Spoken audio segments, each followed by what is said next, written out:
Kota Batu berbenah, siap jadi tuan rumah Porprov Jatim yang meriah.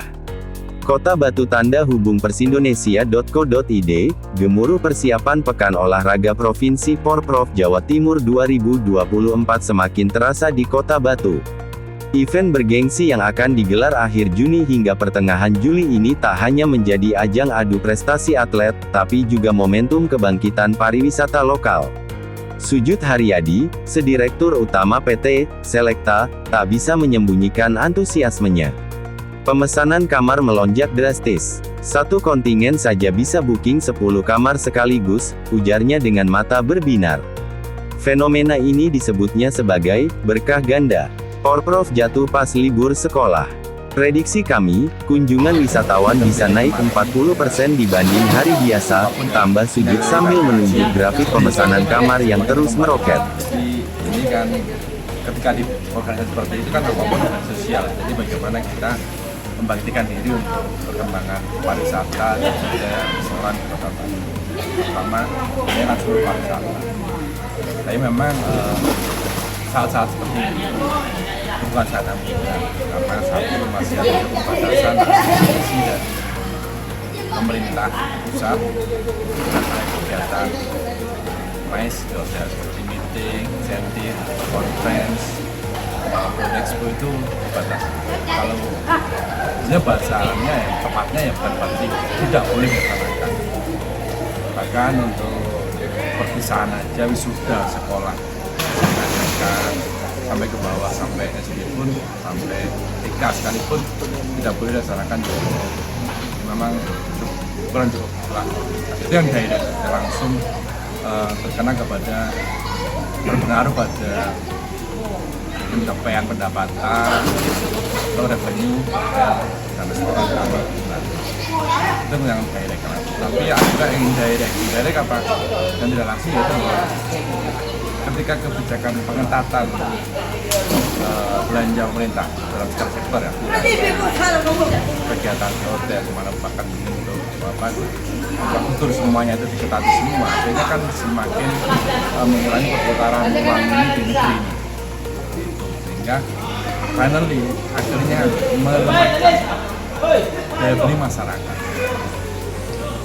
Jadi kalau imbas daripada MICE itu mungkin di Kota Batu sekitar 30% dari revenue kita, karena hotel itu kegiatan pemerintah itu sekitar 30%. Berarti yang itu dari pendapatan kita, dari revenue kita itu sekitar 30%. Yang lain masih ada leisure, orang yang memang berwisata, leisure, dan ada corporate dari mana itu dari swasta, pihak swasta, perusahaan misalnya apa, kegiatan catering, atau bahkan mungkin dari banyak yang paling banyak itu dari travel agent yang memang membuka paket wisata, akan paket meeting, paket apapun mereka banyak travel agent.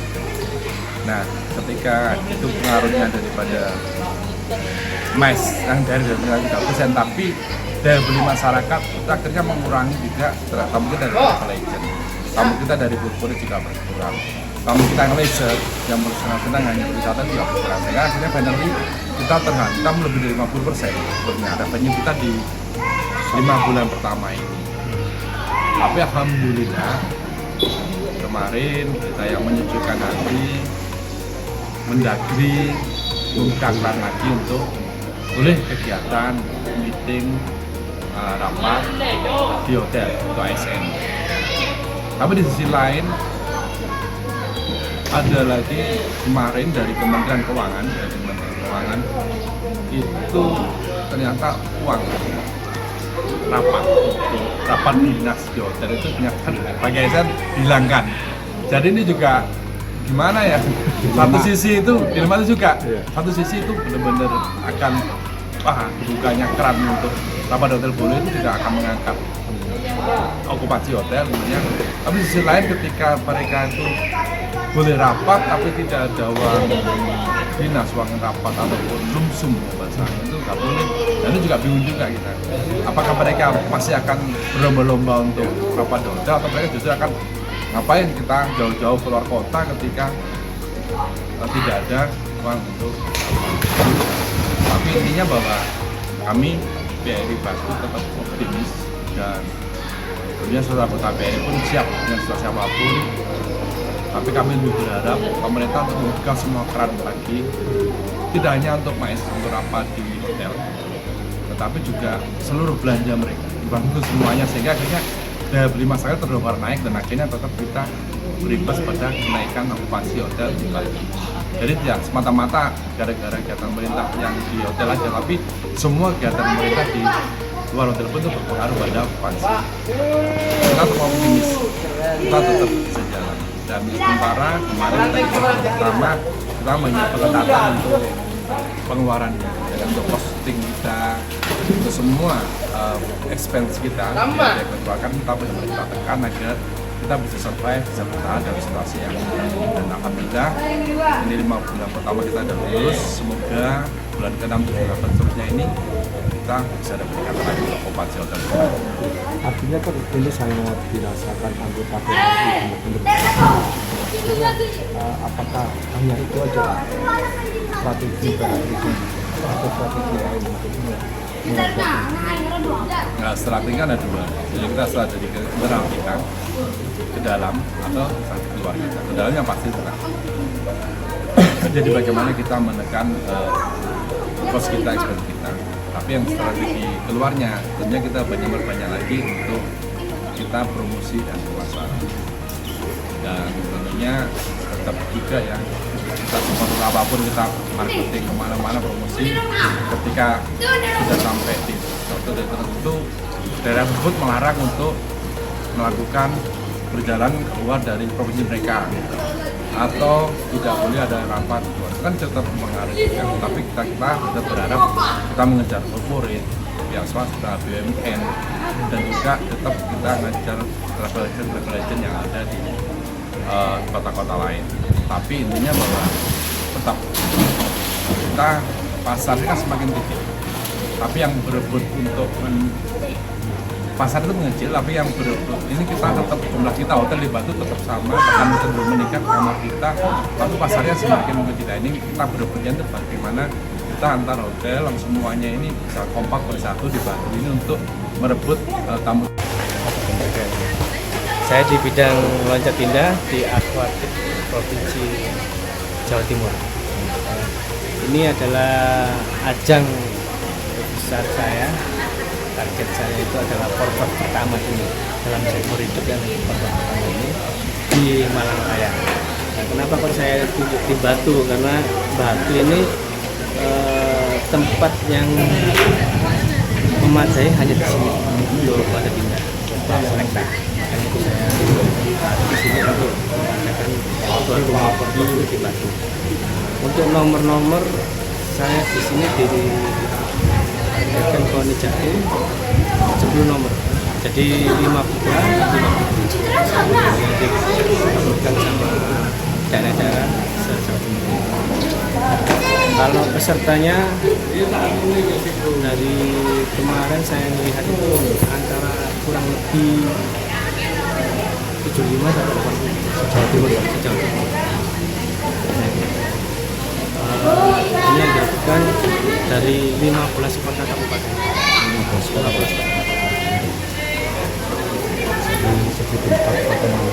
Kabupaten yang sudah terdaftar adalah Surabaya, Gresik, Sidoarjo, terus Lamongan, Mojokerto, Pasuruan, Batu, kota kabupaten Pasar Pasuruan juga di situ, Malang Kota, Malang Kabupaten, Lumajang, terus Tulungagung sama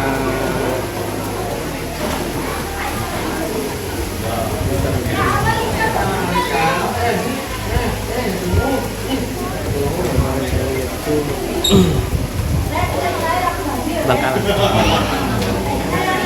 yang udah Untuk kota Batu sendiri targetnya meraih kalau Batu saya berikan sebagai tuan rumah aja. iya sebagai apalagi saya di sini kan kalau saya loncat indah provinsi, jadi saya menambah perjalanan karena kesini ada beberapa kesiapannya. Jadi saya di sini mengumpulkan kekurangan apa aja yang belum saya katakan kejuaraan. Persiapannya seperti apa? Kalau persiapannya kemarin kita udah koordinasi sama pihak akuatik Batu, terus kekurangan dan kelebihannya seperti apa nanti kita bahas lagi sama panitia. Harapannya? Ya harapannya saya ini porprov pertama, kalau bisa selanjutnya ada loncat indah cepat. Soalnya kenapa? Di provinsi kan tujuannya bukan di porprov aja, tujuannya ke nasional, ke internasional. Loncat indah kan kalau di tingkat nasional kita banyak kok, tapi akhirnya di Jawa Timur aja, Surabaya, saya pengen merata. Oh gitu. Gitu. Saya targetnya saya.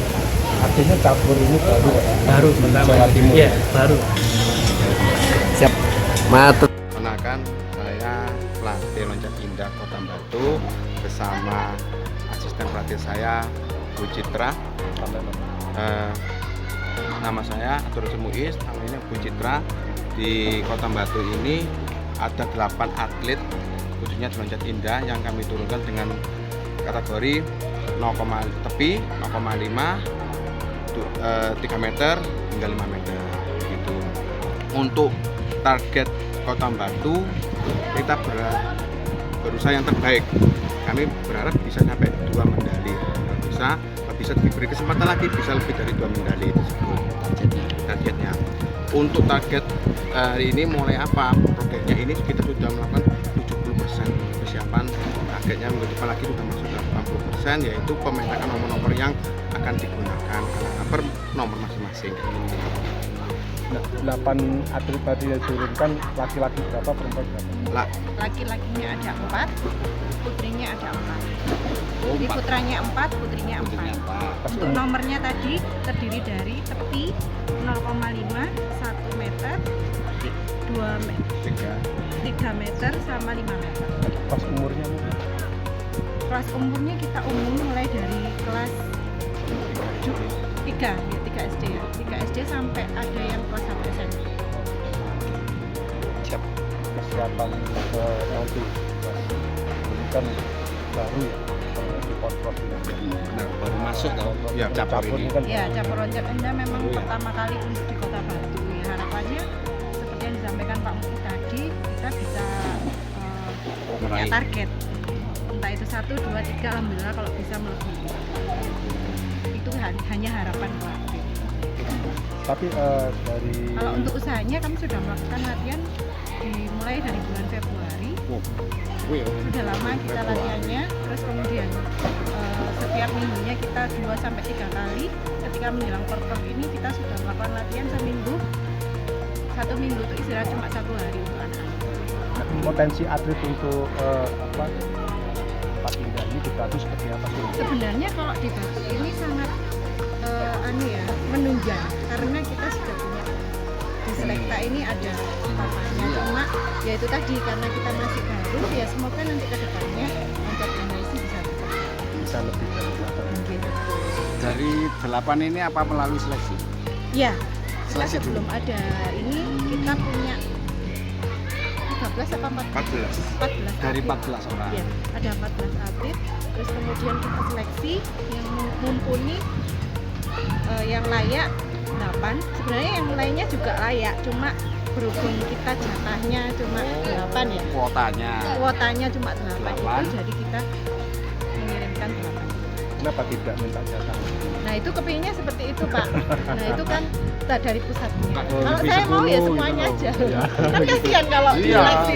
justru itu. Tapi memang semua potensi Mbak, dari 12 itu ya sebenarnya masuk ya. Sebenarnya bagus-bagus. Alhamdulillah